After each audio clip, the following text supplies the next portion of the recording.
Why does it feel like life moved forward for everyone else but not for some people? Many adults carry a quiet belief that they missed the right moment. They look around and see careers taking shape, families forming, and lives settling into place. Meanwhile, their own path feels stalled or delayed. This feeling does not come from one failure. It comes from patterns in how the mind compares, remembers, and predicts. Taking time to reflect on this matters because this experience is not a personal flaw. It is a psychological loop that reshapes perception over time. Understanding how the mind builds that story can soften the weight it carries.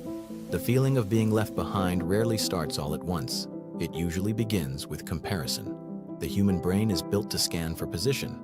In early life, this helped people survive within groups. Status meant safety. Belonging meant access to resources. In modern life, the brain still scans, but the signals have changed. Social media, announcements, and casual updates provide endless data points. Engagements, promotions, homes, and milestones appear as steady proof that others are advancing. The mind turns these fragments into a scoreboard. What often goes unnoticed is that the scoreboard is incomplete. It highlights outcomes, not process. It shows results without showing detours, delays, or private struggles. The mind fills in the missing pieces with assumptions. Those assumptions usually favor others and diminish the self. Memory plays a quiet role here. The brain does not store life as a balanced record. It filters experience based on emotion. Moments of disappointment are encoded more strongly than moments of stability. This bias helps people learn from danger, but it distorts long timelines.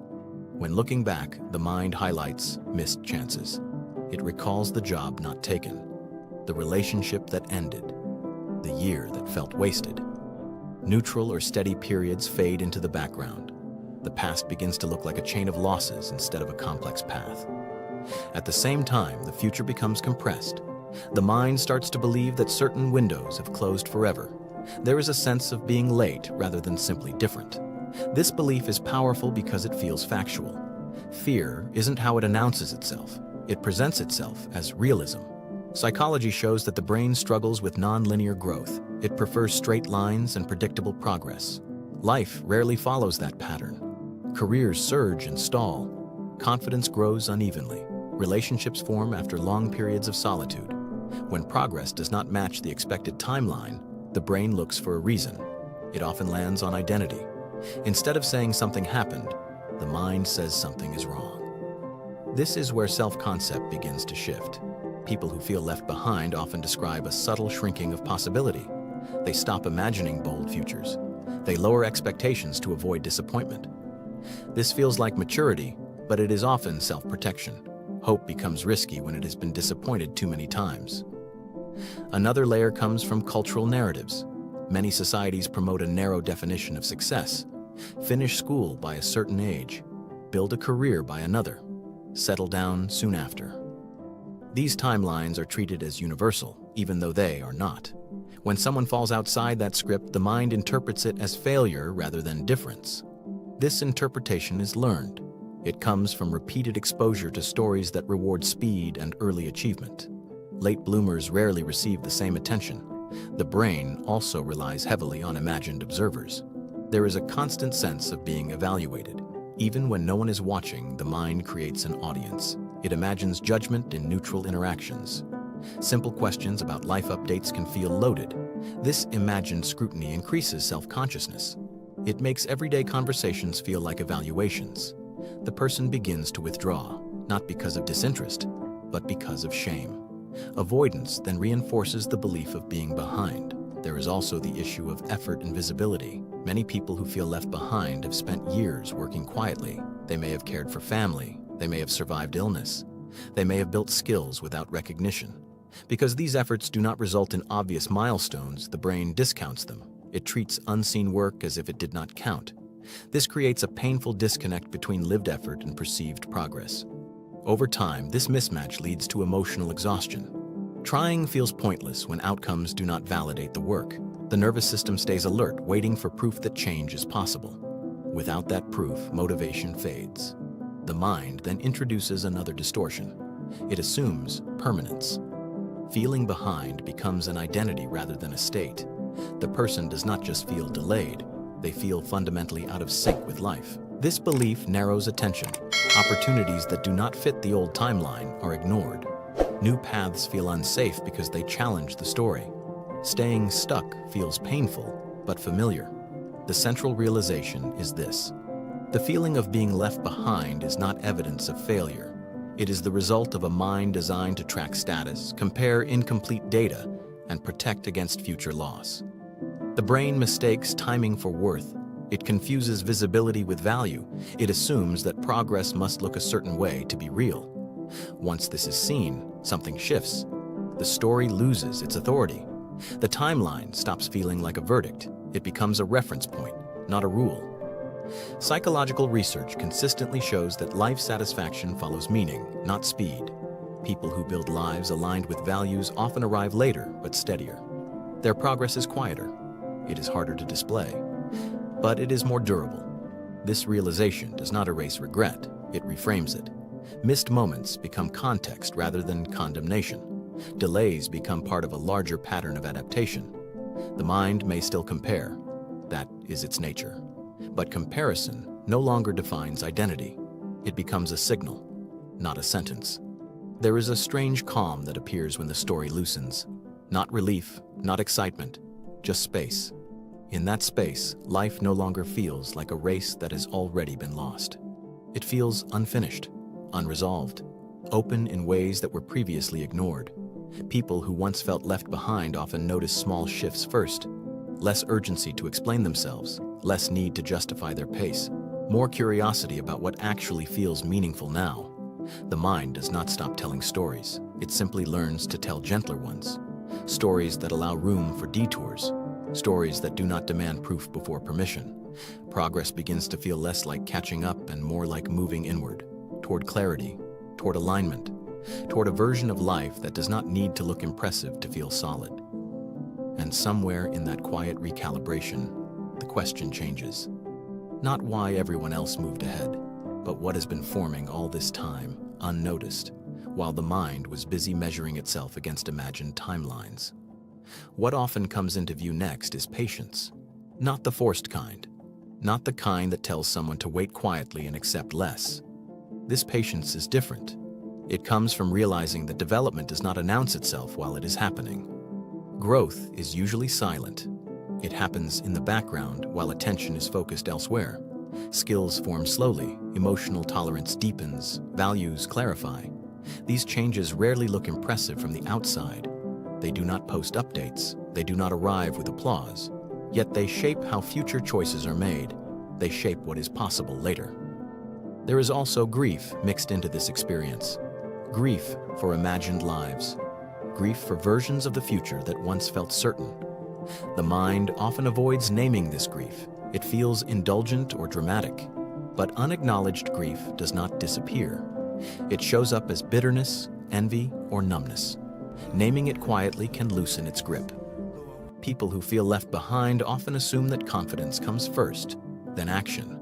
Psychology suggests the opposite. Confidence is usually a byproduct of alignment. When actions match internal values, confidence follows, slowly and unevenly. This means the next step does not need to be bold, it needs to be honest. Small decisions begin to matter more than milestones. What feels tolerable? What feels draining? What feels quietly right? These signals were always present, but comparison drowned them out. Without the constant pressure to keep up, the nervous system begins to recalibrate. Safety returns in small doses. There is no dramatic turning point here, no sudden arrival at certainty. The shift is subtle. The story changes tone rather than content. The same life events are interpreted with less judgment. Delays become pauses instead of failures. Detours become information instead of mistakes. Time also begins to feel different. Not shorter, not longer, just less accusatory. Age stops feeling like a verdict, it becomes context. A container for experience rather than a countdown clock. And even then, the feeling may return some days. Comparison does not vanish. Old narratives resurface under stress or fatigue, but they no longer feel like the whole truth.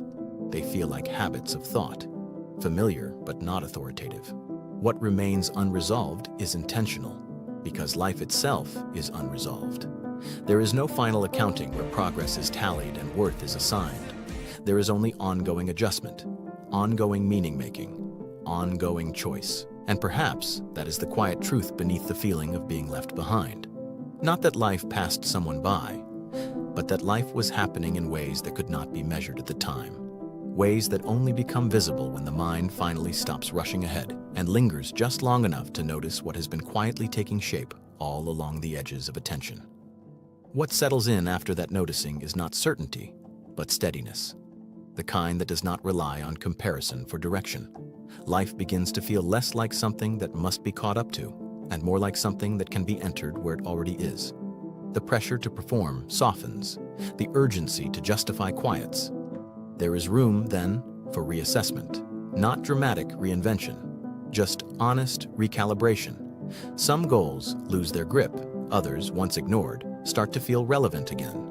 The mind becomes less interested in proving progress and more interested in sensing truth. This shift is subtle enough that it can be missed, yet it reshapes how choices are made. Moments that once triggered shame begin to feel neutral. A question about plans no longer feels like an audit. A pause in conversation no longer feels like exposure.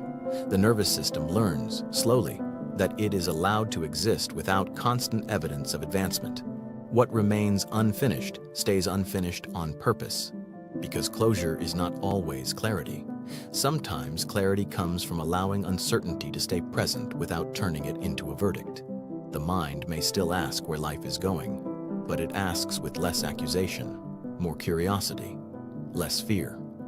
And in that quieter space, something important becomes possible. Not arrival, not resolution, just continuation. Life moving forward without announcing itself. Meaning forming without needing permission. A sense, faint but steady, that being behind was never the full story, only the one the mind told while it was still learning how to see. Can a broken heart really make the whole body ache? Grief is not only a feeling in the mind, it is a full-body event. After a loss, the body can hurt in ways that feel confusing and even scary. Tight chests, upset stomachs, headaches, and heavy tiredness can show up without warning. Some people worry something is seriously wrong because the pain feels physical, not emotional. This is what happens when loss moves through the nervous system, the muscles, the gut, and the immune system, and why the hurt can feel so real. Staying with this thought can make those signals easier to name. When the signals make sense, they often feel a little less frightening and a little more human. In the first days after a loss, the body often acts like it is under threat. Sleep breaks apart. Food tastes wrong. Hands feel cold. The jaw stays clenched. The shoulders creep upward. Even small tasks can feel like lifting something too heavy. What appears is not weakness. It is a biological response. Human brains are built to attach. When someone important is gone, the brain reads it as danger. Safety once lived in that person's voice, routine, and presence. When that pattern breaks, the body scrambles to find what it lost. The stress system turns on. The heart may race. Breathing becomes shallow. Some people feel a squeeze in the chest that comes and goes in waves. Others feel a dull pressure that stays all day. Muscles brace as if another blow might come. That bracing leads to neck pain, back pain, and headaches. The mind searches for meaning, but the body searches for control. Control appears as tension. The stomach tightens. The throat feels thick. Hands grip without noticing. The body tries to hold itself together because it cannot hold the lost person. That is why grief can look like illness. Nausea can rise at random moments. Food may sit like a stone. Appetite disappears or shifts toward quick comfort. Not out of greed, but because the nervous system reaches for fast energy. Digestion and safety share the same wiring. When the body stays on alert, digestion becomes uneven. Sleep often suffers next. The body feels exhausted, yet the mind refuses to shut down. When sleep arrives, it is light and fragile. Many wake at the same hour each night, as if listening for footsteps that will never arrive. Memory and sleep are closely linked. Grief pulls hard on that connection. Thin sleep increases pain. The body has fewer chances to repair itself. Muscles stay tight. Energy drops. Small sickness feels bigger. The body is spending effort watching the world, leaving less for healing. Some grief feels like depletion. Legs feel heavy. Arms feel weak. The head feels fogged. Words disappear mid-sentence. Names slip away. Grief consumes attention. The brain stays busy tracking reminders, searching, and trying to understand what changed. That work has a cost. Then come the jolts. A song tightens the chest. A scent drops the stomach. A vibration from a phone makes the skin prickle. These are memory alarms. The brain linked certain cues to the person who is gone, so the body reacts before thought can intervene. This explains why grief comes in waves. It can be quiet for an hour, then overwhelming. Calm in the morning. Heavy at night.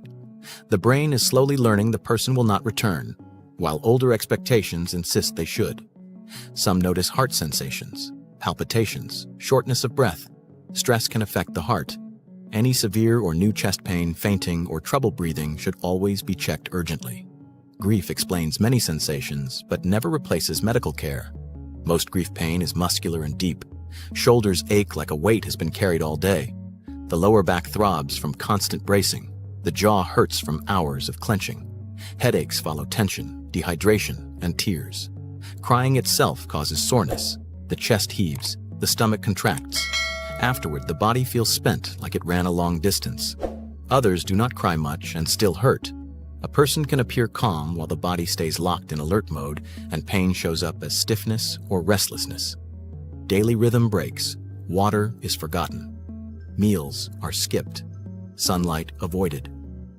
Movement shrinks to a few steps between rooms. These changes increase pain quickly.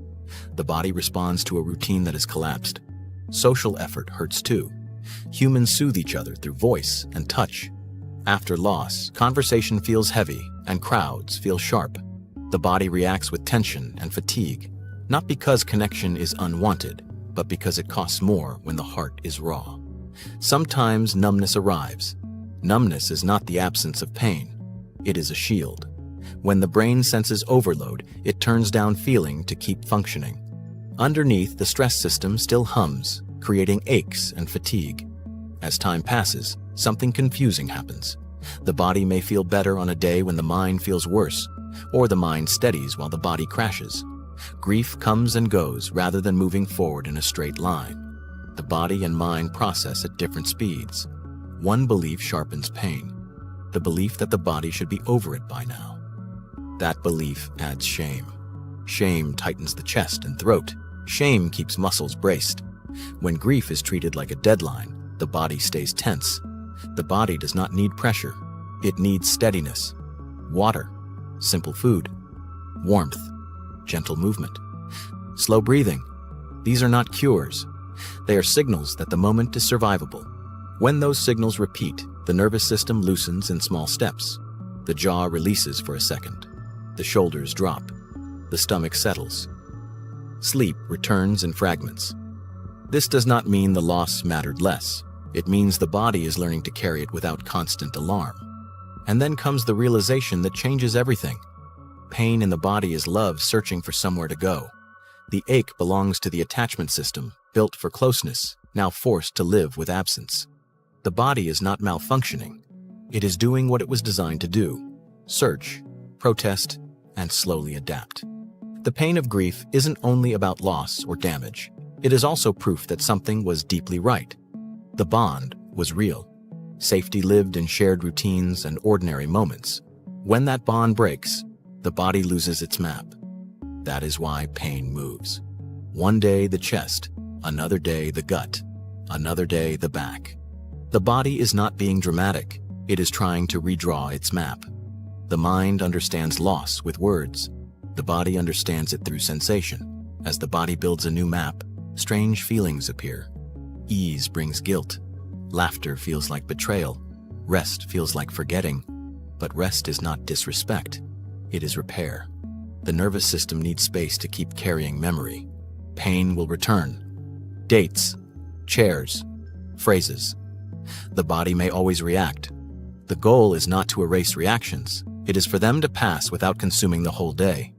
Grief can hurt physically, and that pain can make grief feel endless. But the body is not working against you. It is a messenger. Each ache signals that something mattered. Each tight breath is protection trying to adapt. Over time, the body recognizes new safety, not the old safety tied to one person, but a quieter kind found in routine and support. The bond does not disappear. It changes shape. Some nights, the body still listens. The chest feels heavy. The stomach turns.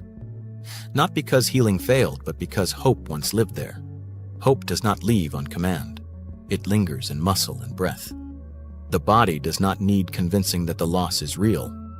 It already knows. What it needs is proof that survival is possible inside the pain.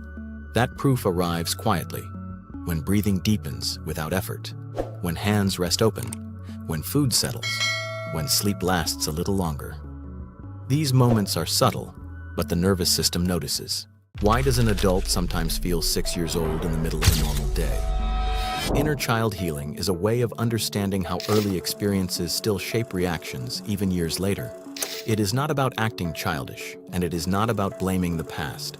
It is about seeing the younger part that still expects danger, rejection, or pressure, and how that expectation can steer thoughts, moods, and relationships. This narration walks through the clearest signs that this younger part is asking for care, and why those signs can feel confusing. Staying until the end matters because one quiet, everyday habit is often the strongest clue, and noticing it can loosen a tension that has felt normal for a long time. A common first sign is a big reaction to a small moment. A friend replies with one-word texts. A partner forgets a small promise. A manager sounds flat in a meeting. Suddenly, the body tightens. The heart drops. The mind rushes to worst-case stories. Then confusion arrives. The event was small. The feeling is huge. This usually comes from the nervous system, not from weak character. In many childhoods, small cues were warnings. A sigh could mean blame. A quiet house could mean trouble. A delayed pickup could mean being forgotten. The body learned to react early to stay safe. That learning can stay switched on in adulthood, even when the present is not dangerous. A second sign is the feeling that love must be earned. Some people feel safest when they are useful. They do extra work, fix problems, and smooth tension before anyone asks. They become the easy one. They keep needs small and say yes too quickly. Rest doesn't always bring relief. Sometimes it brings guilt. This often starts when attention felt conditional. Praise may have come only with good grades, good behavior, or helping adults cope. A child learns. Being needed keeps people close. Later, the adult may look strong and reliable while feeling unseen and tired inside. The inner child keeps working because stopping feels like losing connection. A third sign is fear around conflict, even gentle conflict. Hard talks get delayed. Feelings get swallowed. The phrase, "it's fine," appears, even when it is not. Sometimes the mind goes blank during tension. Words disappear. The body freezes. Later, the conversation plays on repeat with shame and frustration. In some homes, conflict did not lead to repair. It led to yelling, harsh criticism, silent treatment, or punishment. So a child learned to stay small, to stay safe. As an adult, the body can treat disagreement like a threat to belonging. That is why calm feedback can still feel like being in trouble, even when no one is attacking. A fourth sign is heavy shame over normal mistakes. A small error feels personal. A forgotten detail feels like proof of being bad. A messy week feels like failure as a person. The inner voice can become sharp and unforgiving. It may use words like lazy, selfish, or stupid. Healthy guilt focuses on an action and leaves room for repair. Toxic shame attacks identity. Toxic shame often grows when a child is criticized for feelings, needs, or normal development. A child cannot easily separate something went wrong from being wrong, so perfection becomes a shield. The problem is that perfection never feels secure for long. A fifth sign is emotional numbness. Tears feel stuck. Joy feels far away. Important moments feel muted. Life can feel like watching through glass. From the outside, this can look calm and controlled. Inside, it can feel flat or empty. Numbness is often a protective skill. If emotions were unsafe in childhood, the mind learned to turn the volume down. Not feeling too much helped the child function. But the same shield that blocks pain also blocks warmth, play, and closeness. The inner child may still be hiding feelings, not because feelings are wrong, but because feelings once led to trouble. A sixth sign is being pulled toward people who feel familiar, not safe. A person may keep choosing partners who are distant, or friends who are critical, or leaders who are unpredictable.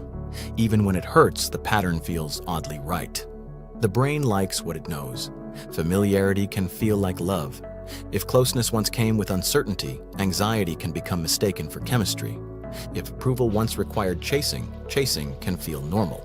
The inner child may be trying to rewrite the past by winning love that was once inconsistent, but repeating the pattern usually repeats the pain.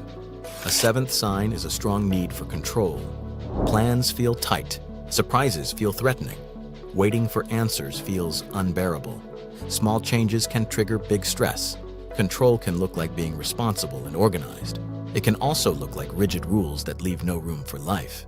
Control often grows from early chaos. If adults were inconsistent, predictability became safety. If moods were unpredictable, planning became protection. If mistakes led to shame, being prepared reduced risk. As an adult, control can create success, but it can also keep the nervous system tense because life will always include uncertainty. The inner child keeps trying to manage the unmanageable. These signs can look different from person to person, but they share one theme. They are protective moves. They are the body and mind trying to prevent an old kind of pain. The better question isn't what's wrong with them. The question is, what did this person have to learn to stay safe back then? Two well-established ideas help explain this. The first is attachment. Children need steady care and comfort to learn that closeness is safe. When care is consistent, a child learns that needs can be shared. When care is inconsistent, a child may learn rules like do not need, be perfect, or be useful. Those rules can become automatic in adulthood. The second is the stress response. The body reacts to danger with fight, flight, freeze, or appease. If childhood danger felt frequent, the alarm system can stay sensitive. Then a tone of voice, a look, or a delay can trigger an old alarm. The adult mind may understand the situation. The body may still react as if the past is happening again. Inner child healing begins with noticing without attacking the self. Noticing creates space. It helps separate present facts from old meaning. It also changes the inner voice. Many people carry an inner voice that sounds like past criticism. It says, stop being dramatic. It says, do not need so much. It says, do better or get rejected. A steadier voice is different. It is firm, but not cruel. It sounds like, that moment touched something old. It sounds like, safety matters now. This does not excuse harmful actions. It simply meets the emotion with reality and care, which helps the nervous system settle. Here is the central realization. The signs are not proof of a broken personality. They are proof of a loyal survival system that has been working for a long time. People-pleasing is not fake. It is a strategy to keep connection. Conflict avoidance is not weakness. It is a strategy to prevent punishment. Control is not just stubbornness. It is a strategy to reduce chaos. Numbness is not coldness. It is a strategy to keep pain from flooding the system. Shame is not morality. It is a strategy to stop mistakes before they cost love. In childhood, these strategies could be smart. They may have helped a child stay close to caregivers, stay unnoticed, or stay protected. But adulthood is different. The adult can choose relationships that repair instead of repeat. The adult can set boundaries that the child could not set.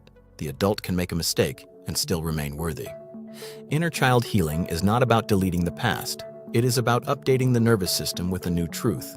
The present has options right now. The present has support. And the younger part does not have to drive the whole life anymore. When that shift is felt, even briefly, the signs begin to look less like shameful flaws and more like messages that can finally be understood. After that, life does not turn perfect. Triggers still appear. Stress still happens. The nervous system learns slowly because it learns slowly. But small moments start to matter. A text gets read without panic for a few extra seconds. A mistake happens, and the inner voice does not immediately attack. A need gets named without a long apology. These are small updates in safety. Over time, the signs become signals. Anger becomes a sign that fear is nearby. Numbness becomes a sign of overload. People-pleasing becomes a sign that approval is being chased in the wrong place. Control becomes a sign that uncertainty feels like the old chaos again. Inner child healing often looks ordinary. It can look like taking a breath before replying. It can look like letting someone be disappointed without rushing to fix it. It can look like offering the self-patience. And sometimes, in an ordinary room, the body loosens for a second. The shoulders drop. The jaw unclenches. The mind stops scanning for danger. In that small quiet, the younger part may finally feel the difference between then and now, and may start to wonder what it would be like to live without earning, without bracing, without shrinking, and to stay close to that wonder just long enough. Have you ever wanted to feel sad on purpose? Not because something went wrong, but because part of you reached for that heavy mood, almost like it felt safer than calm or joy. If you've ever wondered why this happens, you're not alone.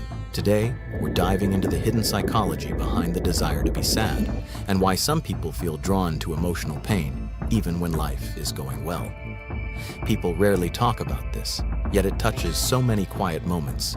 Why does sadness feel real in a way happiness doesn't? Why do some people seek it even when they know it hurts? And what does craving sadness say about the way we see ourselves? Let's get into the first piece of the puzzle. Some people don't chase sadness for drama. They reach for it because it feels familiar. And for the brain, familiarity feels safe even when the emotion itself hurts. When someone lives with sadness for a long time, it becomes more than a mood. It turns into a steady backdrop, something the mind learns to expect. That's where self-verification comes in. This is a psychological idea that says people tend to choose feelings, relationships, and environments that match how they see themselves, even if that self-view is painful. This doesn't mean people want to suffer. It means they want their world to make sense. And if someone believes they're the sad one, then sadness becomes the emotion that matches their identity. So when life gets calm or hopeful, that peace can feel strange or even unsafe. They might slip back into sadness because it fits the story they've lived in for years. Here's the quiet part most people never admit. Sadness, when familiar, can feel more honest than joy. Joy feels fragile. Joy feels like something that can disappear at any moment. But sadness is steady, predictable. It doesn't surprise you, and that reliability can create a strong emotional pull. But this identity pull is only one layer. There's a deeper force that actually drives people to choose sadness on purpose, and it has nothing to do with who they think they are. It has to do with what they think sadness will help them do. Sometimes people choose sadness because they believe it will help them handle something inside. This isn't about being comfortable, it's about being in control. Researchers found that some people don't try to escape sadness, they use it. They turn towards sad music, sad movies, and sad memories during emotional stress. Not to feel worse, but because sadness matches the tone of what they're trying to work through. This creates an internal sense of alignment. For someone who feels out of control, choosing sadness on purpose can feel like shaping the storm instead of being trapped inside it. It's a way of saying, if I'm going to feel something heavy, I want it to be a weight I understand. This is where emotion regulation goals come in. These are internal choices about which emotions people believe will help them deal with a situation. And for many, sadness feels like the right emotional tool for reflection, honesty, or processing pain that has no clear answer. Here's a simple example. Think of moments when you didn't want to cheer up, when someone tried to lift your mood and it only made things worse. It wasn't because you enjoyed hurting, it was because the sadness helped you stay with something you needed to confront. Some people also slip into rumination, which is the cycle of replaying heavy thoughts again and again. Rumination doesn't feel good, but it feels active, like you're doing something with the pain instead of ignoring it. That activity can feel important, even when it's draining. But emotion regulation is only the second layer. There's another force underneath it, and this one is even more surprising. Sadness can create a feeling of meaning, and meaning is powerful. Sadness hurts, but it also carries a sense of depth. This is the paradox that pulls people toward emotional pain. Sadness can feel true in a way joy sometimes doesn't. Psychologists have found that sadness can sharpen focus, increase detail-oriented thinking, and make people reflect more honestly about their lives. That reflective state can feel grounding. It's why people often turn to quiet nights or old memories when they're trying to make sense of something. Sadness also feeds into the idea of meaning-seeking sadness. Some people find that heavy emotions make their experiences feel deeper, more real, and more personal. It's not the pain they're chasing. It's the sense of understanding that pain brings. In a world that pushes constant positivity, sadness can feel like the only place where people let their guard down, the only place where thoughts slow enough to hear what's going on inside, the only place where nothing is fake, but meaning alone doesn't explain craving sadness. There's a physical layer beneath all this, a hidden link between emotional pain and the body's reward systems. And that's where things get even more complicated. Sadness is not only emotional, your body reacts to it in real, physical ways. This matters because the brain doesn't treat emotional pain as something separate from physical pain. It uses many of the same pathways. This is why heartbreak feels like pressure in your chest and rejection feels like a sting. The brain lights up in areas linked to physical pain. But here's the twist. Those same pathways also connect to the system that calms pain. That mix of hurt and relief can create a strange loop. You feel the pain, the body releases chemicals to soothe it, and for a moment, there's a sense of quiet. Not happiness, but a small break in the storm. That break can feel addictive, even though no one is trying to create it on purpose. People who already lean toward sadness may feel this cycle even more. Their emotional systems are tuned to expect heaviness, so when sadness arrives, the body responds like, "I know this feeling, I know what to do." That familiarity creates a soft internal reward. It's not joy, it's not peace. It's more like the body whispering, "You've survived this before. You can survive it again." This subtle physical relief is one of the reasons sadness doesn't always push people away. Sometimes it pulls them deeper. But this isn't the end of the story. Because even when sadness becomes a habit, it also creates social consequences. And those consequences reveal something important about what people are really searching for. Sadness doesn't stay inside. It shapes the way we connect with others, and sometimes it gives people something they don't get from happier emotions. Some people use sadness as honesty. When someone says they're fine, but their eyes say otherwise, sadness becomes the only place where the truth feels safe to show. This isn't manipulation, it's vulnerability turned inward. It's the feeling of, "This is the real me." For others, sadness becomes a quiet form of connection. Friends respond more deeply, people listen more closely. Someone who feels invisible might finally feel seen when their pain comes to the surface. On the other hand, sadness can push people away too. It can be isolating, it can build walls, but even that can become part of the pattern. Alone with their feelings, some people believe pain is the one place no one can judge them. This brings us to the hardest truth. A desire to be sad can be a signal, not of weakness, but of needs that have not been met. Maybe the need for meaning, maybe the need to understand yourself, or maybe the need to feel something when everything else feels numb. Sadness gives shape to all of that, but it also takes something every time it returns. If sadness feels like the only place you recognize yourself, then the pain isn't the real problem. The real problem is what you lose every time you go back to it, and what you're afraid you might find if you ever let it go. 6 signs you should end all contact with someone.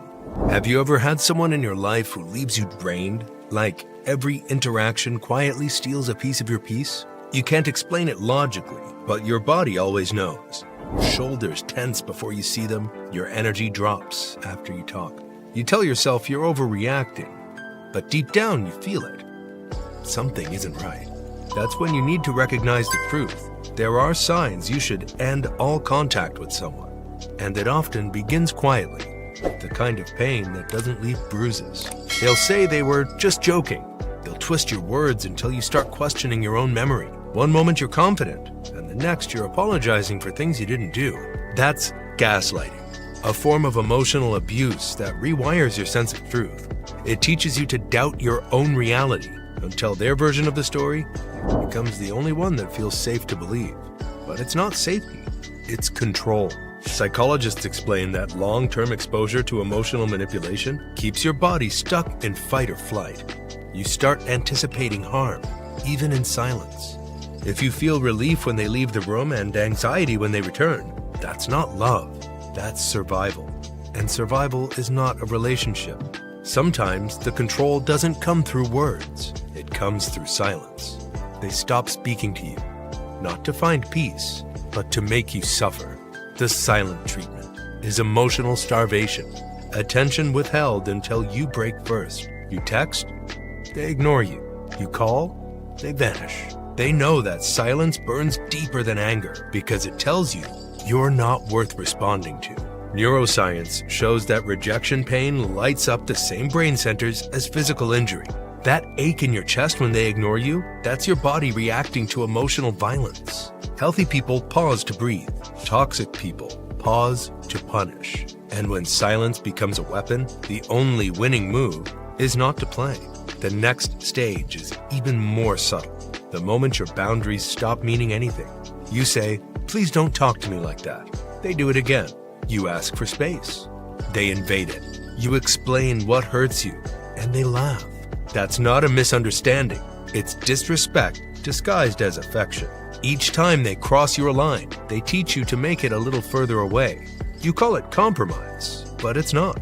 It's erosion. Psychologists warn that repeated boundary violations are an early predictor of emotional abuse escalation. Because once someone learns your no means try harder, they stop hearing you at all. If you've drawn the line and they keep walking over it, you don't need a new boundary. You need distance. And yet, some people don't use cruelty all the time. They mix it with kindness, just enough to keep you hoping. One day they're affectionate, warm and charming. Then suddenly, they turn distant or unkind, and you can't predict which version of them you'll face. That's not confusion, it's control. Psychologists call it intermittent reinforcement. It's how manipulators train your emotions, give just enough love to keep you chasing more. It's the same pattern that keeps gamblers pulling levers, waiting for that one good moment to make all the bad ones worth it. But love isn't supposed to feel like gambling. When affection becomes a prize, it stops being love. You start checking your phone more often, watching your words, trying to predict their mood, until one day, even the sound of their name makes your stomach drop. You see a text and your whole body tenses. That's not anxiety. That's your nervous system remembering pain. Researchers call it anticipatory anxiety, the fear that something bad will happen because it always does. A healthy relationship calms your body. A toxic one trains it to panic. If every call feels like a test and every message feels like a trap, it's not communication anymore, it's conditioning. And your body keeps sending signals, asking you to listen. The most heartbreaking part is what happens next. The slow fading of who you used to be. You start avoiding opinions, just to keep the peace. You laugh less, dress differently, speak softer, until one day you realize you've been shrinking to fit inside someone else's comfort zone. You call it love, but it feels more like disappearing, because genuine love helps you grow. It makes you more of who you are, not less. When someone forces you to dim your lights so they can shine brighter, that isn't partnership, that's possession. And when you start to forget your own voice, the kindest thing you can do is walk away and remember it. Ask yourself, who were you before them? And who could you become once they're gone? Because when someone poisons your peace, you don't fix it, you leave it behind. No dramatic exits, no long explanations, no closure, just silence. Not the kind that punishes, but the kind that heals. Because sometimes silence says more than words ever could. Have you ever wondered why some people feel more alive the moment they close their own front door? Not bored, not lonely, just grounded. Like the world finally makes sense again. For people who love staying at home, that moment isn't rare. It's their everyday reality. While others chase noise, crowds, and plans, they find their spark in stillness, comfort, and the quiet rhythm of their own space. So what makes staying at home feel so good for them? Why do some people recharge in solitude while others drain in it? And how does choosing a home sanctuary actually lead to a happier, clearer, more intentional life than constantly going out? Let's pull back the curtain on a world most people never slow down long enough to understand. Some people step into a crowded place and feel their energy drain like a battery on red. Others walk into the living room and feel it rise. That's because many home-first people have a brain that works better in stable, low-stimulation environments.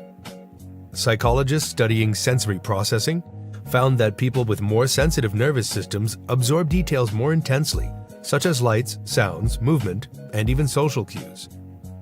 For them, the outside world isn't exciting. It's loud, it's busy, it's too much.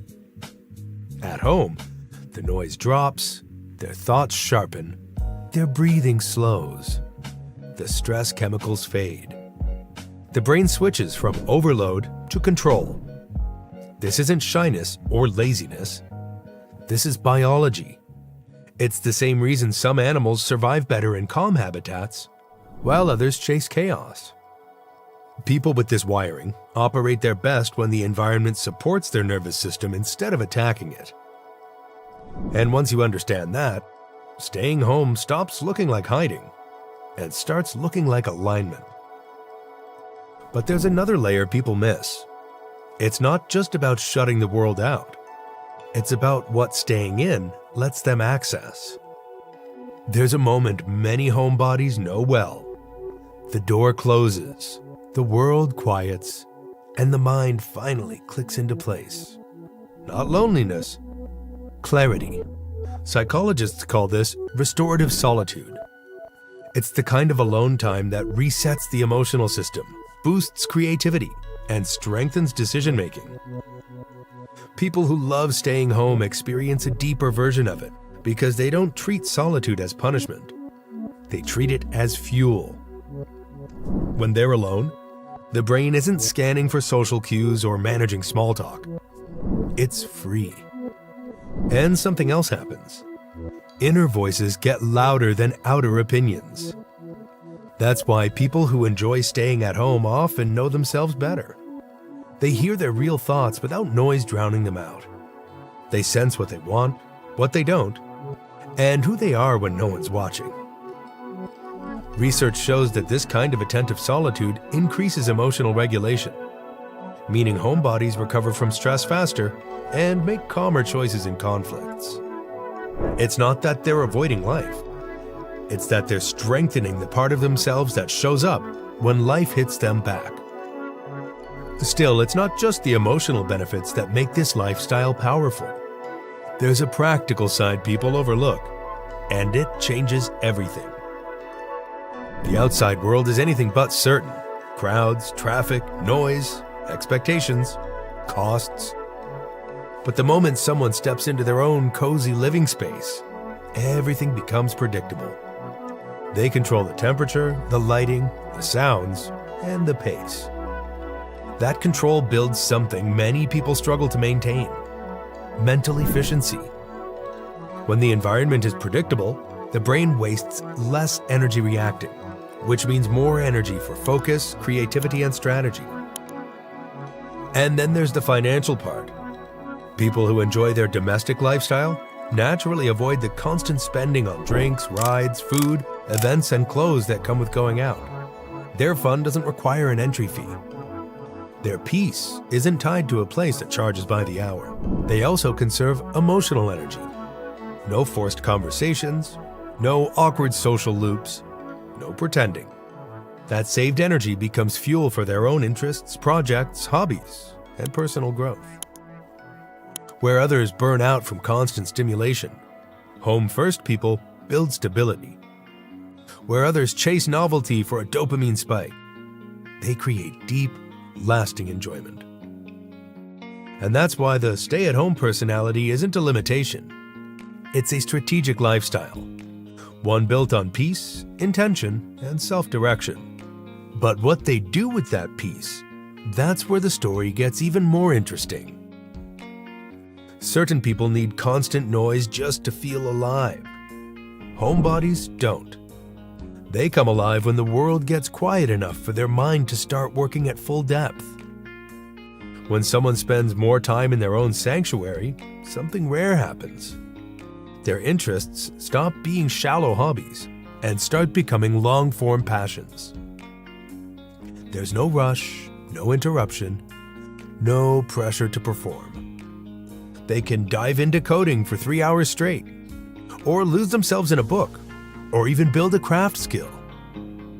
Psychologists call this deep focus immersion, the state where attention narrows and creativity expands. It shows up more in calm, controlled environments than in public ones, where constant interruptions break concentration before it even forms. People who love staying at home master this state with ease, not because they're special, but because their environment actually supports it. This is why so many writers, artists, engineers, analysts, and hobby-driven thinkers thrive in solitude. Home becomes a workshop for the mind, a place where scattered thoughts finally land and stay still long enough to grow. And even if the world doesn't see the progress, homebodies feel it every single day. But their life isn't just built on inner depth. Their way of connecting with others is just as unique and just as misunderstood. The stereotype says staying home means being antisocial. But in reality, home-focused people can have stronger relationships than anyone else. Why? Because they don't spread their time thin. They don't bounce from circle to circle trying to fit in. They choose carefully, intentionally, and they show up fully for the people they trust. There's no performance, no mask, and no social exhaustion that forces them to withdraw. When they talk, it's meaningful. When they listen, it's attentive. When they care, it's real, not something done out of obligation. Their friendships often form around shared routines, things like home dinners, long conversations, movie nights, game nights, and creative sessions. These aren't backup plans. They're the kind of slow, comfortable interactions that build emotional closeness faster than any loud night out. And here's the part most people overlook. Because homebodies pace their social energy, they avoid burnout. Their connections last longer. They don't disappear, ghost, or run out of steam. They build relationships the same way they build their inner world, steadily, deeply, and with their full heart present. But the most surprising part of this lifestyle isn't the peace, or the focus, or even the relationships. It's the sense of power it gives them. Choosing to stay at home in a world that pressures you to go out isn't a weakness. It's autonomy. Most people don't realize how much of their life is shaped by outside noise, trends, comparison, fear of missing out, and social pressure. But people who love their cozy living rhythm move differently. They choose based on internal signals, not external ones. At home, they build routines that protect their mental health. They create order when the world feels chaotic. They learn to enjoy their own company instead of fearing silence. And behind that, something powerful forms. A solid identity. One that doesn't bend every time the world changes direction. They aren't running from discomfort. They're choosing clarity and control. They're choosing a life that actually fits their nervous system, their energy, and their sense of meaning. This is why homebodies often seem calm under stress. Their inner life is anchored, and that strength doesn't look loud. It looks steady. And that's the part the world almost always misjudges. People chase the world because they're scared of sitting with themselves. Homebodies aren't. They face the quiet and find a life inside that most people never slow down long enough to see. What does it mean when someone never posts, even when life is clearly happening? Some people share birthdays, trips, and tiny daily wins like a running story. Others stay quiet and only watch. That quiet can look like secrecy or sadness from the outside, but it often comes from something more normal, a need for privacy, a dislike of attention, or a wish to feel life before showing it. This narration follows the psychology behind the silent profile, from simple boundaries to deeper fears, until the silence looks less like absence and more like a choice. Understanding that difference matters because silence is judged fast, and the wrong guess can create distance that never needed to exist. A person who does not post still lives in a world that rewards being seen. Online spaces run on signals. A photo says, "This happened." A caption says, "This matters."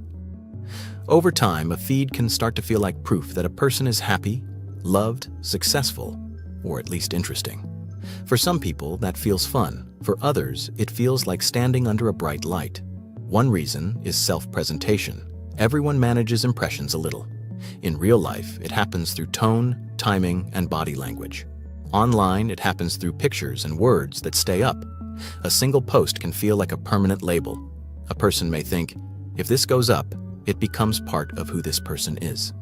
That can feel heavy, especially for people who change a lot inside and do not want an old version of the self pinned to the wall. Misunderstanding makes that heavier. Online, tone is easy to miss. Context is missing. A joke can look mean. A proud moment can look like bragging. A quiet person may have learned through experience that being visible can bring the wrong kind of attention. Silence becomes a way to avoid being misread. Then there is the blended audience problem. In real life, a person speaks differently to friends, family, and coworkers. Online, those groups mix into one crowded room. A post that feels normal to friends might feel strange to a boss. A photo that feels sweet to a partner might feel too personal to a parent. When the audience is too mixed, the brain can freeze. The safest message becomes no message. Not posting can also be about control. Posting invites feedback, and feedback teaches behavior. Likes, comments, and views are small rewards. The brain notices what gets a reaction. Without meaning to, a person can start choosing what to share based on what performs well. Soon, life can feel like it is being arranged for the audience. Some people notice that shift and pull back. It is not because they hate people. It is because they hate how it feels to be trained. They want moments to stay private, not measured. They want a sunset to be a sunset, not a post that needs a caption. For other people, attention itself feels intense. Being seen can feel like being touched. Even kind comments can feel invasive because they come from people who were not invited into the moment. A person might enjoy closeness, but only in small rooms with trusted people. A public feed feels like a stage, and a stage asks for a performance. Introversion can add to that. Introversion is not disliking people. It is about how energy is used. Posting can feel like being on for a long time, because the social moment does not end when the post goes up. Replies arrive later. People bring it up later. Messages arrive from strangers or distant acquaintances. For a mind that needs quiet to recharge, that lingering social noise can feel draining. Anxiety can show up in quiet profiles too. Some people fear criticism, which is easy to understand. But some also fear praise. Praise can create pressure. A post that does well can raise the bar. Then the next post feels like a test. For a person with social anxiety, even a friendly reaction can feel like a spotlight that will return again. Perfectionism often sits nearby. The photo is not good enough. The caption sounds wrong. The timing is awkward. From the outside, it can look like high standards. Underneath, it is often fear of judgment. Perfectionism whispers, if it is not perfect, it is not safe. Silence avoids the risk completely. Social comparison also plays a role. Scrolling can turn into a quiet contest, even when nobody says it out loud. A person compares a normal day to other people's best moments. Over time, that can create envy, shame, or a sense of falling behind. Some people respond by posting more to keep up. Others step away to protect mood and focus. Not posting can be an act of self-care, especially for people who notice that comparison makes them harsher with themselves. Values matter as well. Some people do not want loved ones turned into content. They do not want a partner, a child, or a friend used as proof of a good life. They may have seen how quickly strangers judge from a distance. A relationship becomes perfect or fake. A parent becomes right or wrong. Silence can be a way to keep what is precious out of the opinion machine. Practical safety can be part of it too. Some jobs require privacy. Some people have been stalked or harassed. Some have learned that too much detail online can bring problems later. A digital footprint can feel like a trail that never fades. For a cautious person, not posting is not shyness, it is risk management. And sometimes silence is connected to pain. A person may stop posting during a breakup, a loss, or a difficult season, not because life ended, but because the public version of life no longer fits. Posting invites questions. It invites comments that may not land well. Silence gives space to feel things without explaining. This is where it helps to look at the feeling under the behavior. Chosen silence tends to feel calm. It feels like a boundary. Fear-based silence tends to feel tight. It feels like hiding. From the outside, both look the same. From the inside, they are different worlds. That difference shows up in a small moment many people know. A person opens an app. A photo is chosen. The caption bar waits. Fingers hover. Then the hand pauses, and a question shows up. Who is this for? Sometimes the answer is simple. It is for connection. It is for sharing joy with friends far away. But sometimes the answer is uncomfortable. It is for relief. It is for proving something. It is for calming a worry that says, if nobody sees it, it does not count. That pause is the turning point. In that pause, some people realize that the post is not about sharing at all. It is about being safe in other people's eyes. It is about not being forgotten. It is about making life feel real by turning it into evidence. And that is when the meaning of silence changes. Not posting, for many people, is not a sign of emptiness. It is a boundary around attention and identity. It protects a life from becoming a display. It pulls the spotlight off the self and back onto the moment. It keeps experiences from being edited while they are still happening. It lets joy be quiet. It lets grief be private. It lets love be real without an audience. But silence is not always simple. Staying invisible can create distance too. Friends may assume the quiet person is not around. Invitations can fade. Misunderstandings can grow. The quiet person may even worry late at night that silence is being read as coldness. So the question becomes gentler and more honest. Does sharing feel like connection, or does it feel like pressure? Does posting add warmth to relationships, or does it steal peace from the mind? Does silence feel like freedom, or does it feel like fear? Sometimes the clearest answer appears after the phone is set down. The room returns. The breath slows.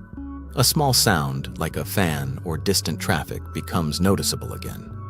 The mind stops performing. The moment stops asking to be translated into a caption. And in that quiet, there is no need to offer more updates, more highlights, more proof for an invisible crowd. There is only the possibility that a life can be full without being displayed, and that a person can be close without being constantly seen, and that the next time the thumb hovers over post, the question that matters might simply be whether the moment wants to be shown at all.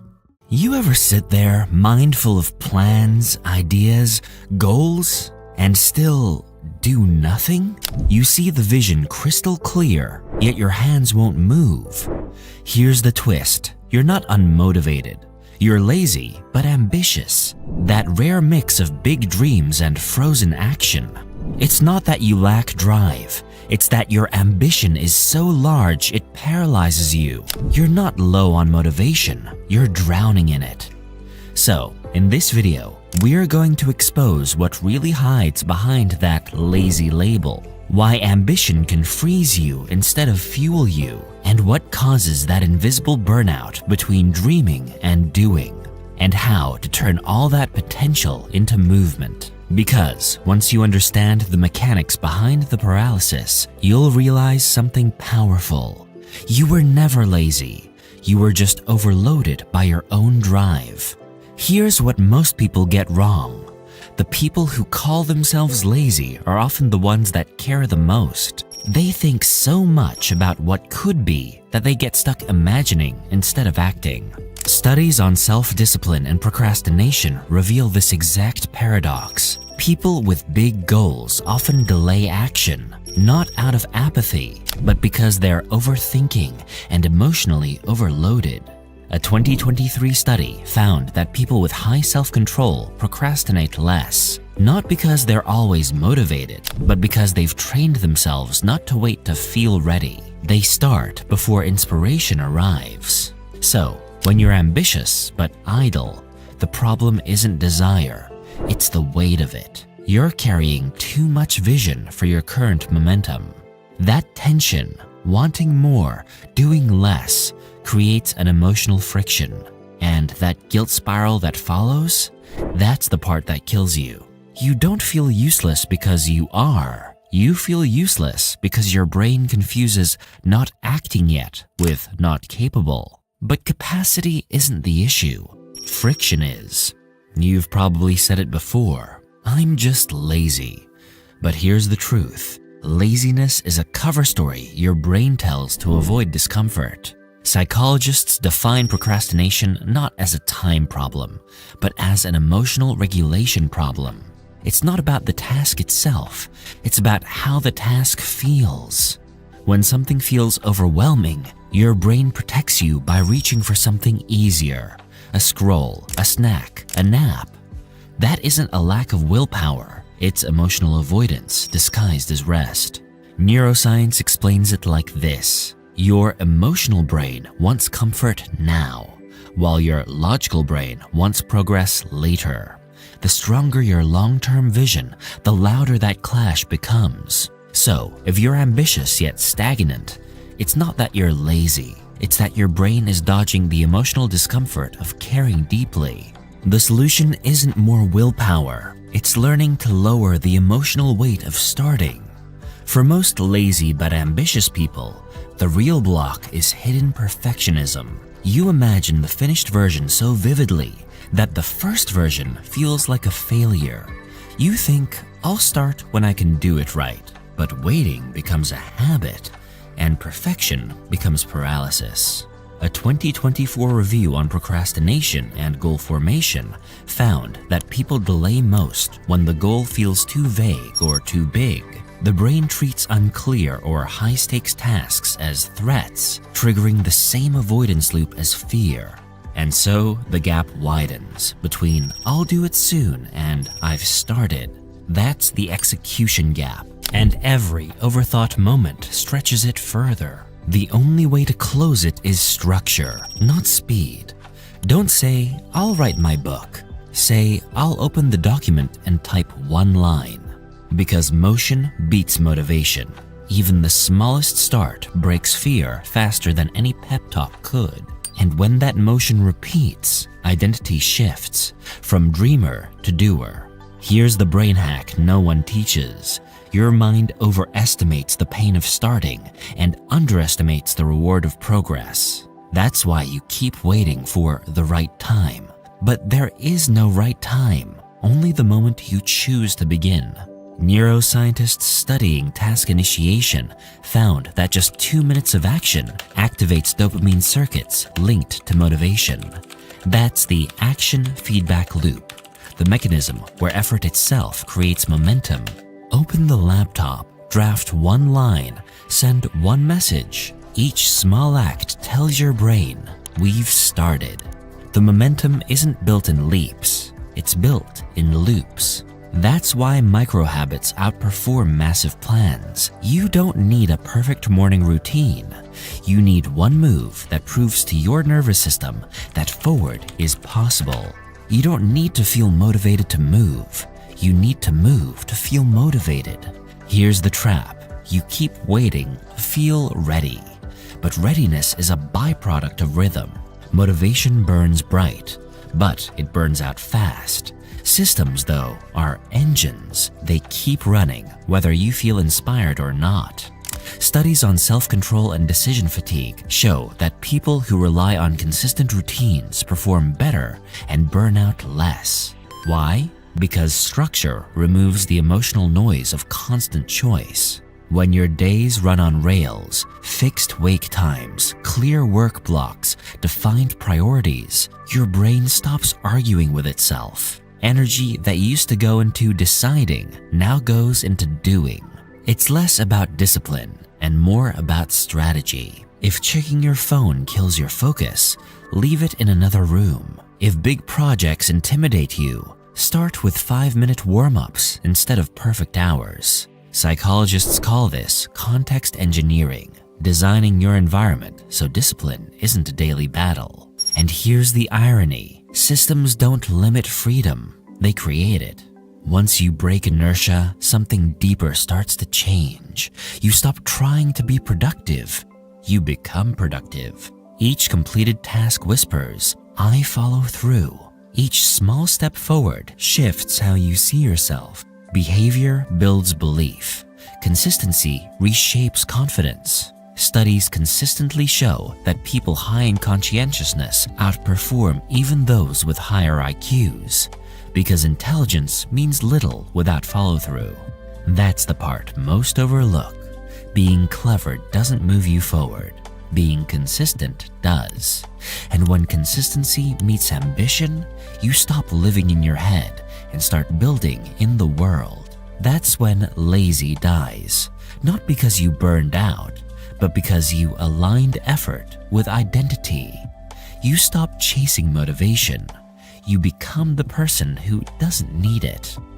So remember this, you were never unmotivated.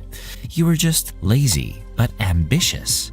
A mind built for greatness, trapped in idleness. Ambition was never your enemy. Waiting was.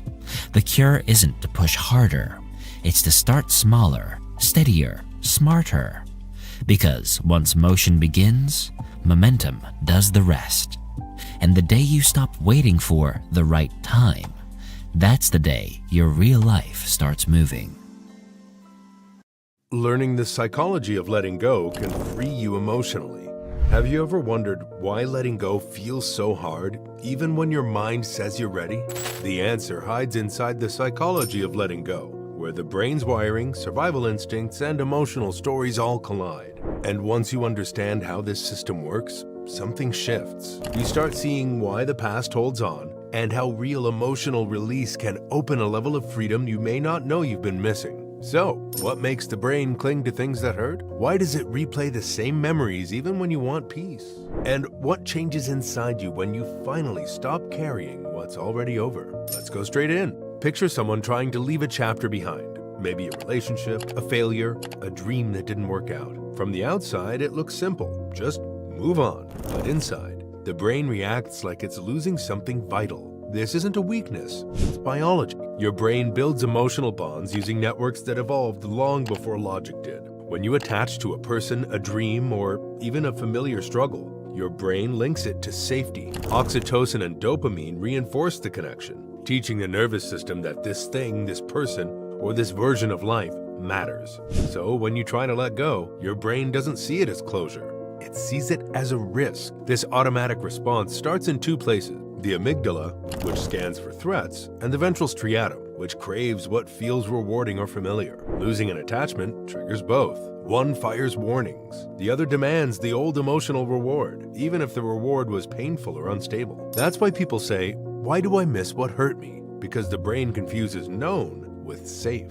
And when the brain senses loss, it does something predictable. It pulls you back into the loop. It replays memories. It rebuilds meaning. It searches for a way to keep the bond alive. Letting go isn't just an emotional decision. It's a biological conflict. And once you see that, something inside loosens. You stop blaming yourself for struggling. You start seeing the pattern for what it is. But that's only the first layer. The next problem is the brain's habit for replaying pain like a movie it can't stop watching. Think about the nights when your mind keeps bringing the same scene back. A moment you wish played out differently. A choice you can't undo. Something you said, something you lost. You don't invite those memories in. They break in on their own. This happens because the brain is built to reprocess unresolved events. The hippocampus stores the memory. The amygdala marks it with emotional intensity. And the default mode network pulls it forward when your mind goes quiet. That network is responsible for self-talk, reflection, and unfortunately, rumination. The brain loops the memory because it wants completion.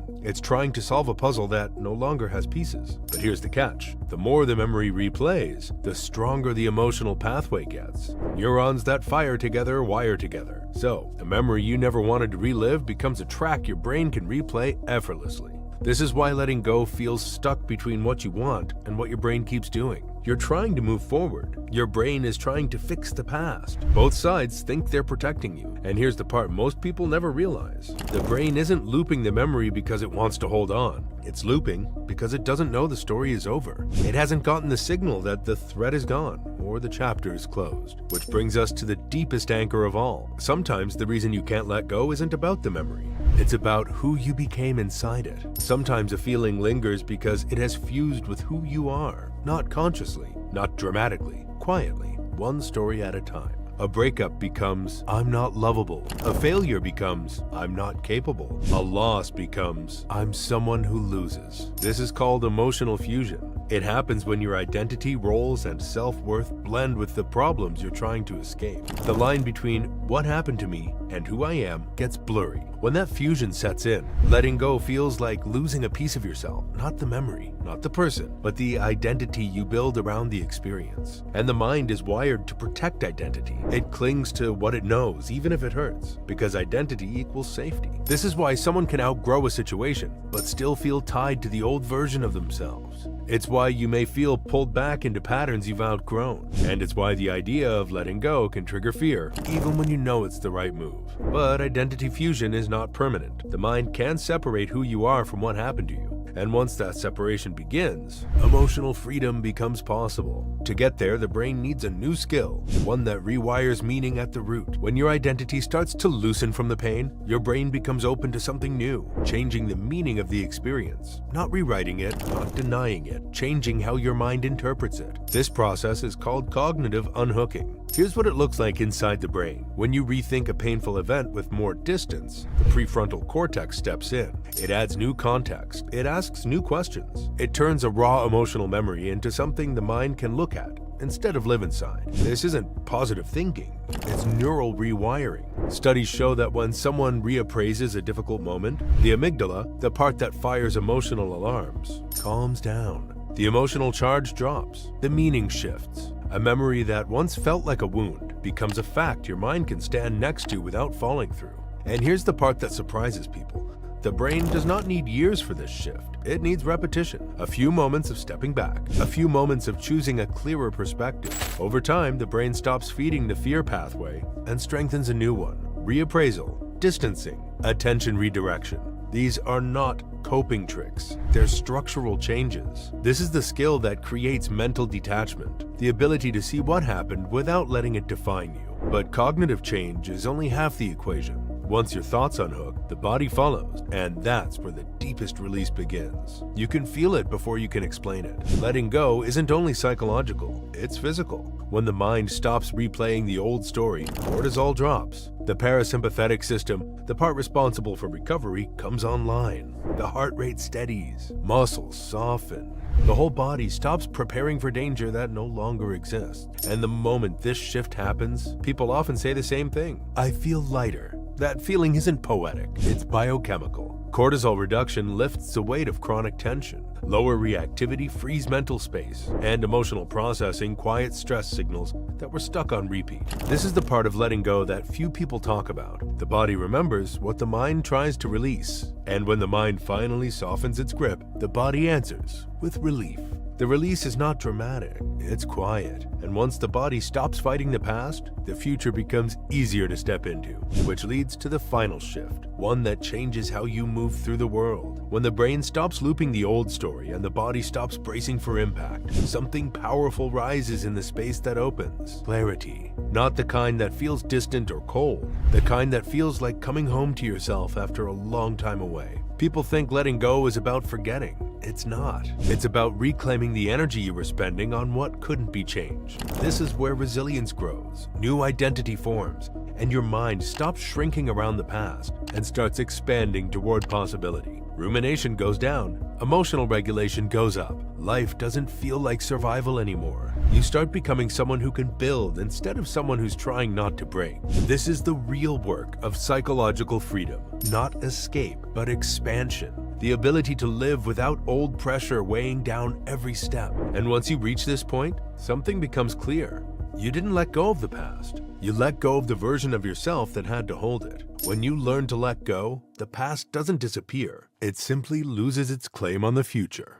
The psychology of the family scapegoat. Why one takes blame. What happens inside a home when one person becomes the easy target? When every argument, mistake, and silent tension seems to land on their shoulders even when they did nothing wrong? That question sits at the heart of the family's scapegoat. And today, we're going straight into why one person gets blamed, how this role forms, and the hidden psychology that keeps it alive. Before we dive, think about this. Have you ever wondered why certain families act like emotion is a fire they have to toss onto someone else? Why is one child labeled the troublemaker, while another is praised no matter what they do? And what if the one who carries the blame isn't the cause of the chaos at all, but the shield hiding what the family refuses to face? Let's get in. Families don't usually announce who the scapegoat will be.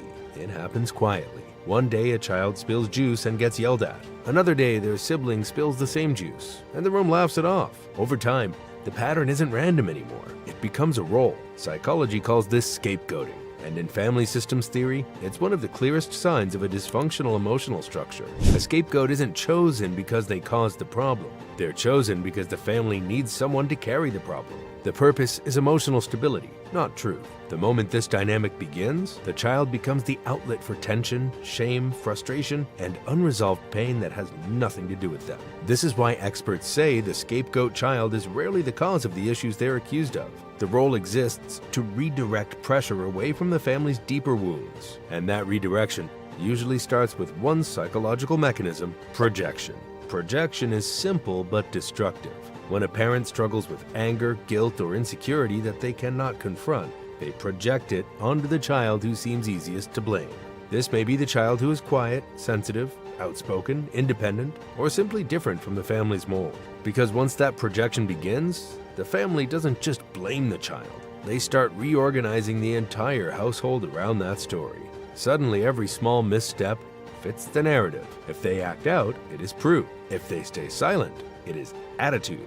If they succeed, it is ignored. The role locks in early, and once cemented, it becomes almost impossible to break from inside the system. You'll often see this play out when the family also crowns someone else as the golden child. This sibling becomes the good one, praised for traits the scapegoat may also have, or even have more of. But the roles aren't about fairness. They're about emotional structure. The golden child keeps the family's image clean. The scapegoat absorbs the dirt the family can't face. This isn't random, it's strategic, and it's damaging in ways most people never see. Because being the family's emotional sponge leaves marks that reach far beyond childhood. Imagine waking up every day already wrong, not because of anything you did, but because the family needs you to be the one who holds its shadow. Research shows that scapegoated children grow up with intense and chronic self-doubt. They learn to scan every interaction, every tone shift, every sigh in the room for signs that blame is coming. A steady strain trains the nervous system to adapt. Their identity forms around avoiding conflict, anticipating danger, or trying to earn affection that never comes. This constant tension can trigger anxiety, shame, and chronic stress. Some develop symptoms consistent with complex trauma. The child internalizes the idea, if I am always the problem, maybe I am the problem. And that belief becomes the quiet voice that follows them into adulthood. But scapegoating doesn't happen because the child is weak. In many cases, it happens because the child is strong. The most independent child, the most outspoken, the one who sees through dysfunction first. They are often the most threatening to a parent who cannot tolerate emotional reflection. Removing their voice becomes a survival strategy for the family. And once this role is assigned, the system guards it fiercely. In dysfunctional homes, everyone learns to play their part. Parents reinforce the blame. Siblings join in to avoid becoming targets themselves. The family reorganizes around a simple rule. You hold the blame, so we don't have to. The instinct is so strong that even when the scapegoat grows, matures, succeeds, or moves away, the story often remains frozen in the family's mind. Why? Because the point isn't who gets labeled the scapegoat, it's about what the family needs them to be. Breaking this pattern from within the family is nearly impossible. The moment a scapegoat tries to set boundaries, the family sees it as defiance. Attempts to speak up can trigger even harsher blame. The system pushes back because change threatens the family's emotional equilibrium. Some scapegoats react by withdrawing completely. They learn that silence feels safer. They avoid family gatherings, keep conversations brief, or stay emotionally distant as a shield. Others go in the opposite direction. They try to become perfectionists, people pleasers, or overachievers. They hope that if they do everything right, the blame will finally stop. But it doesn't, because the blame was never about their behavior. The role is psychological, not factual. Even when the scapegoat leaves the toxic environment, the guilt and self-doubt follow them. They may enter relationships where they again tolerate blame, criticism, or emotional manipulation because the dynamic feels familiar. The role trained them to accept mistreatment as normal. So how does someone break free? The first step is recognizing the pattern. A person cannot escape the role until they see it clearly. Psychology research shows that awareness breaks the illusion that the scapegoat is the problem. Once they understand this dynamic, the entire narrative shifts. They begin to see that the blame they carried was never theirs. Healing often requires support outside the family. Therapy helps unpack years of internalized shame. It gives structure and language to experiences that once felt chaotic. Many adults who grew up scapegoated describe therapy as the first place where their story finally made sense. Boundaries become essential. A scapegoat who tries to heal without boundaries often gets pulled back into the role. Limiting contact, refusing to take responsibility for others' emotions, or stepping back from toxic relatives are not acts of cruelty. They are acts of survival.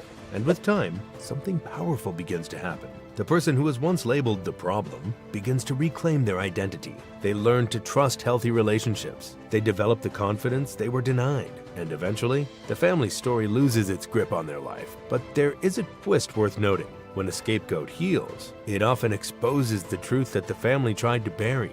Because once the scapegoat stops carrying the blame, the family can no longer avoid what they were hiding behind that role. The structure begins to crack. Sometimes the blame moves to another member, sometimes relationships fracture, sometimes the truth finally emerges. But once the scapegoat steps out of the role, the family loses the emotional shield it relied on. This is the part families fear, and the reason they fight so hard to keep the scapegoat in place. Many scapegoats rise in ways the family never expected. Strength grows where blame once lived. Clarity replaces confusion. Self-worth replaces shame. Because when someone survives a childhood where they carry the weight of everyone else's emotions, they develop resilience that most people never have to learn. And that makes the final truth hit even harder. Sometimes the one the family blamed the most was the one holding the entire family together. And when they finally let go of the role they never chose, the whole story changes. And what was once hidden can no longer stay buried. That is the psychology behind the family's scapegoat.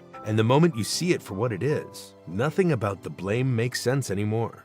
What if the voice that says not good enough is not telling the truth, but trying to keep a person safe?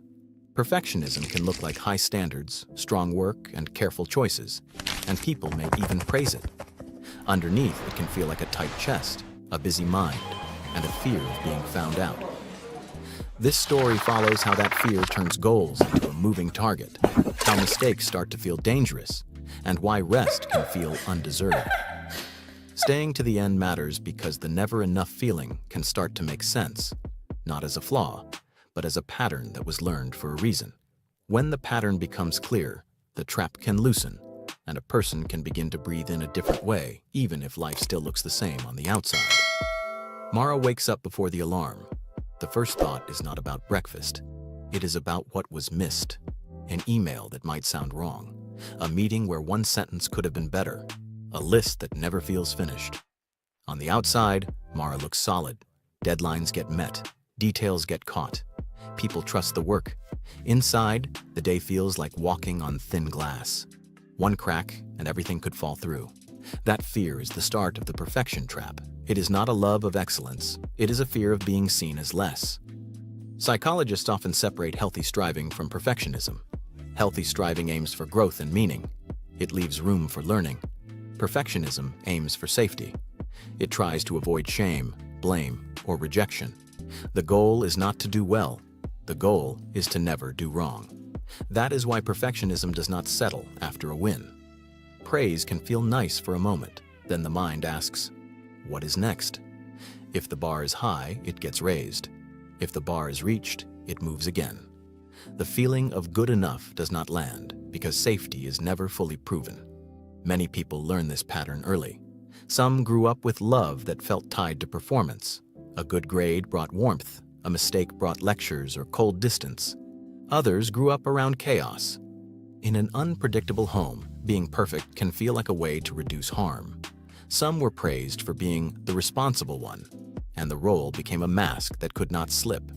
Over time, the mind builds hidden rules. Never disappoint. Never need help. Never be ordinary. These rules may not be spoken, but they shape choices. Mara says yes to extra tasks. Mara fixes tiny errors that nobody else would notice. Mara rewrites a message again and again, then feels ashamed for caring so much, then rewrites it again. This is not vanity. It is a threat response. The brain is built to spot danger fast. For some people, mistakes start to feel like danger. A small error can wake the same alarm system that would respond to a real threat. The body tightens. The mind scans for what could go wrong. In that moment, perfectionism feels like a shield. The inner critic often becomes the voice of that shield. It sounds harsh on purpose. It says, do more. Do not mess this up. The critic usually believes it is helping. If Mara stays tense, maybe Mara will stay sharp. If Mara stays afraid, maybe Mara will stay safe. The critic does not know that fear can shrink creativity and steal sleep. It only knows that fear gets results. Then the trap gets rewarded. People call Mara so disciplined. They ask for more. The praise feels good, but it also tightens the mask. If being valued depends on being perfect, then resting feels risky. Saying no feels risky. Even joy can feel risky because joy relaxes the guard. In this state, time starts to bend. A simple task can take hours. Mara edits a slide deck late at night. The work improves, but the process turns punishing. The mind searches for one weak spot. That is all or nothing thinking. In that style of thinking, one flaw becomes a full failure. Perfectionism also loves certainty. It wants the future to be predictable. It wants other people to respond in a certain way. But life does not offer that kind of control. A strong project can still be criticized. A kind message can still be misunderstood. When certainty is not possible, the mind grabs for control in smaller places. It checks and rechecks. It delays sending anything until it feels ready, even when ready never arrives. This is where perfectionism and procrastination link up. Waiting can feel safer than being seen. Social comparison adds fuel.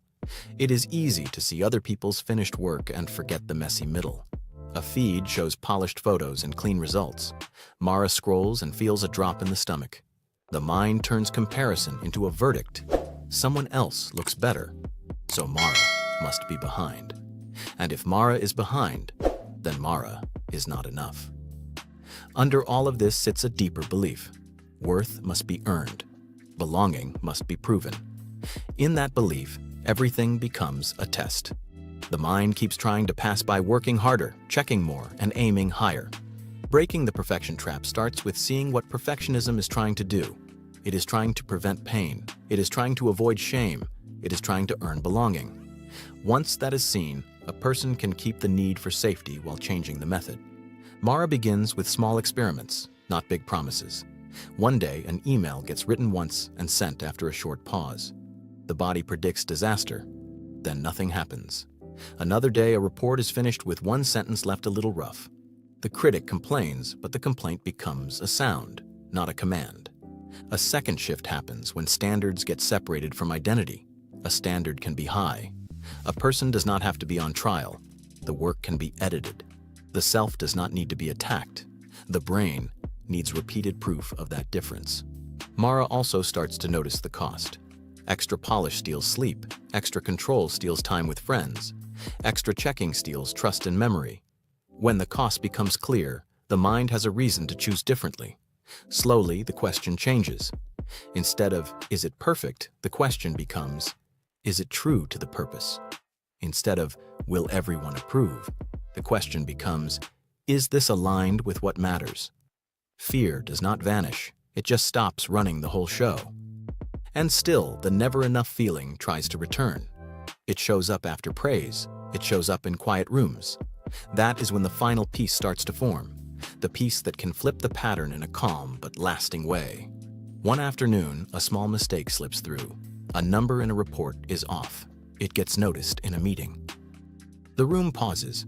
Mara feels the old heat rise fast. The mind rushes to the usual story. This is it, the moment everything collapses. But something different happens. Nobody laughs, nobody storms out. A colleague points to the line, and the group fixes it. The meeting moves on. Later, Mara waits for the shame to fade. But the shame is not the only thing present. There is also a strange detail. The body is still here. The relationships are still here. The world did not demand perfection to keep going. That is the crack where the trap starts to break. The never good enough voice is not proof of failure. It is a safety alarm built from old lessons. It rings loudest when the stakes feel social, when approval feels like survival. Perfectionism is the mind's attempt to buy belonging with flawless performance. But belonging is not something that can be purchased with error-free work. It is something that grows in truth, in repair, and in being seen while still unfinished.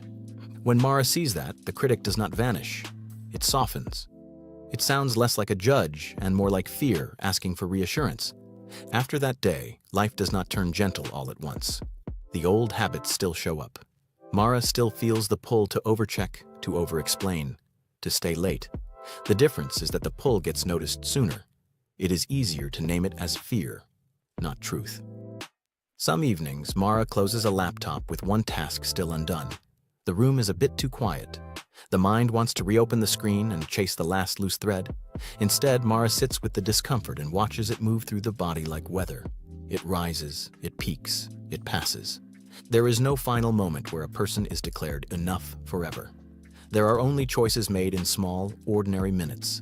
A draft sent while still imperfect, a rest taken without earning it, a mistake met with repair instead of self-hate. The voice that once sounded like a verdict can start to sound like a question, and sometimes it even sounds like a child asking if it is safe to stop.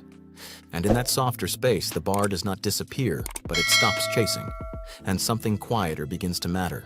Something that cannot be measured, something that simply sits beside the work and waits, like a door left slightly open, like breath returning, like the sense that being human might be allowed. The psychology of regrets shows how to let go of what-ifs. Have you ever asked yourself a question that will not leave you alone, even years later? Something simple but sharp. Something like, what if I had chosen differently? That question lives at the heart of the psychology of regrets. We all feel regret, but few of us understand what it really is, why it hits so hard, and how to let the weight of the past fall off our backs. Today, you'll see why the mind clings to what if, why some regrets last longer than others, and how you can loosen their grip before they shape your future. Because once you understand the science of regret, you understand how to escape it. You might think regret is only sadness or disappointment, but the truth is far sharper. Regret is the clash between the life you lived and the life you imagine you could have lived. Psychologists call that counterfactual thinking, the brain's habit of building a second version of your past and comparing it to your real one. This comparison is why regret stings. It's not just emotion. It is the mind judging your choices and announcing that the alternate version looks better. When people talk about regret psychology or emotional regret, this is what they mean. The story your brain creates, then punishes you for. Regret lands hardest when you have real control over the outcome. A choice you made, a step you didn't take, a chance you ignored. The brain marks those moments as your fault, even when you acted with the information you had. That mix of emotion and judgment is what traps people. And once you see that, the next layer becomes clearer. Some regrets hit like a bruise you barely notice. Others feel like a knife that never stops digging. Why the difference? Because the deepest regrets come from the things we didn't do. Missed chances stay with people longer than mistakes they actually made. Doing something and failing gives you a full story. Not doing something gives you an unfinished one. And unfinished stories keep the brain busy. This is why so many lifelong regrets fall into the same areas. Love we did not pursue, dreams we waited too long to try, paths we were scared to follow. These are not small losses. They touch identity, hope, and meaning. They matter. And the more something matters, the more the mind replays it. But here's the part most people don't see until much later. Regret is not just emotional pain. It reshapes your mind and rewires your body from the inside out. When regret turns into rumination, it drains you. You keep replaying the same scene, the same choice, the same moment. The loop raises stress levels, increases anxiety, and makes the world feel heavier than it is. People think they are reflecting, but they are reliving. Your brain treats the memory like a living threat. Your body responds with tension, tight breath, and a quiet sense of defeat that sits on your chest. If you notice you are tired even on calm days, that may be why. The mind is carrying a weight that the present moment did not create. And the danger is simple. Regret steals energy from the life you're trying to build right now. But here is the turn most people do not expect. Regret is not only damage. In the right conditions, it becomes direction. Some regrets push people to change, to grow, to try again with more courage. That is the useful side of the psychology of regret. It shows that regret can sharpen your values and teach you what truly matters. Regret can help you see the gap between the life you want and the life you are living. It can help you correct your course. It can help you be honest about what you want, maybe for the first time. But none of that happens when regret is heavy, loud, and painful. It only happens when regret is processed, not avoided. And that processing starts with a shift that is easier than it sounds. First, acknowledge it. Most people push regret away or pretend it does not affect them. But ignored regret grows in the dark. Calling it by name softens its power. You shift from being controlled by the feeling to observing it. Next, be kind to yourself in the moments you wish you had been wiser. Self-blame feels like the responsible thing, but it never leads to change. Self-compassion does. Treating your past self like someone who tried, not someone who failed, opens the door to growth. Third, reframe the story. This is not rewriting the past. It is seeing it from the angle you missed while you were hurting. Instead of, I ruined everything, it becomes, I learned something valuable. Instead of, I was stupid, it becomes, I did what I could at the time. Reframing is not denial. It is a balance.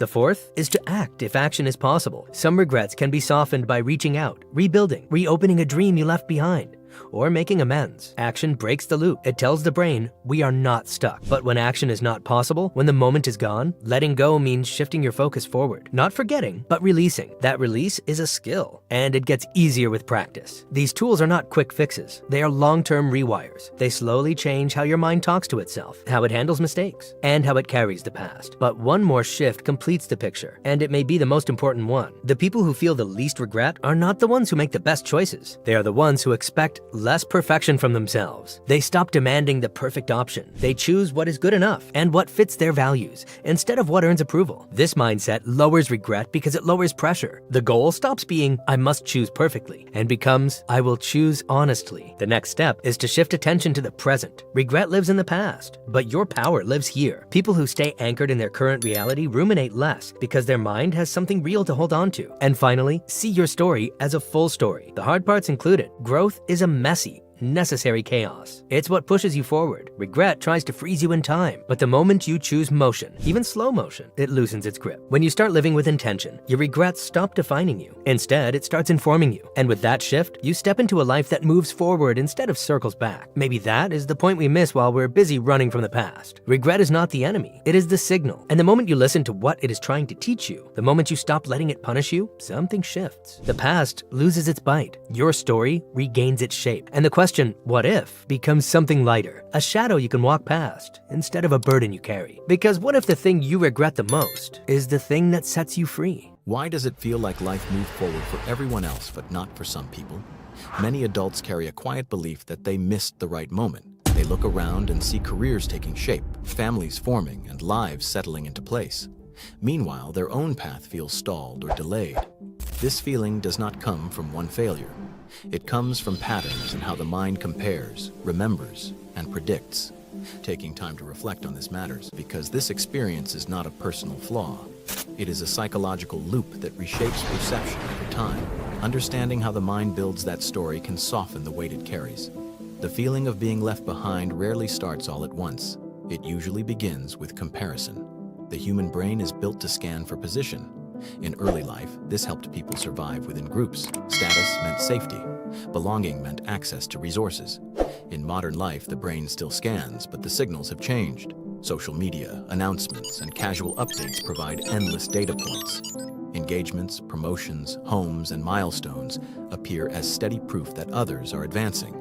The mind turns these fragments into a scoreboard. What often goes unnoticed is that the scoreboard is incomplete. It highlights outcomes, not process. It shows results without showing detours, delays, or private struggles. The mind fills in the missing pieces with assumptions. Those assumptions usually favor others and diminish the self. Memory plays a quiet role here. The brain does not store life as a balanced record. It filters experience based on emotion. Moments of disappointment are encoded more strongly than moments of stability. This bias helps people learn from danger, but it distorts long timelines. When looking back, the mind highlights missed chances. It recalls the job not taken, the relationship that ended, the year that felt wasted. Neutral or steady periods fade into the background. The past begins to look like a chain of losses instead of a complex path. At the same time, the future becomes compressed. The mind starts to believe that certain windows have closed forever. There is a sense of being late rather than simply different. This belief is powerful because it feels factual. Fear isn't how it announces itself. It presents itself as realism. Psychology shows that the brain struggles with nonlinear growth. It prefers straight lines and predictable progress. Life rarely follows that pattern. Careers surge and stall. Confidence grows unevenly. Relationships form after long periods of solitude. When progress does not match the expected timeline, the brain looks for a reason. It often lands on identity. Instead of saying something happened, the mind says something is wrong. This is where self-concept begins to shift. People who feel left behind often describe a subtle shrinking of possibility. They stop imagining bold futures. They lower expectations to avoid disappointment. This feels like maturity, but it is often self-protection. Hope becomes risky when it has been disappointed too many times. Another layer comes from cultural narratives. Many societies promote a narrow definition of success. Finish school by a certain age, build a career by another, settle down soon after. These timelines are treated as universal, even though they are not. When someone falls outside that script, the mind interprets it as failure rather than difference. This interpretation is learned. It comes from repeated exposure to stories that reward speed and early achievement. Late bloomers rarely receive the same attention. The brain also relies heavily on imagined observers. There is a constant sense of being evaluated.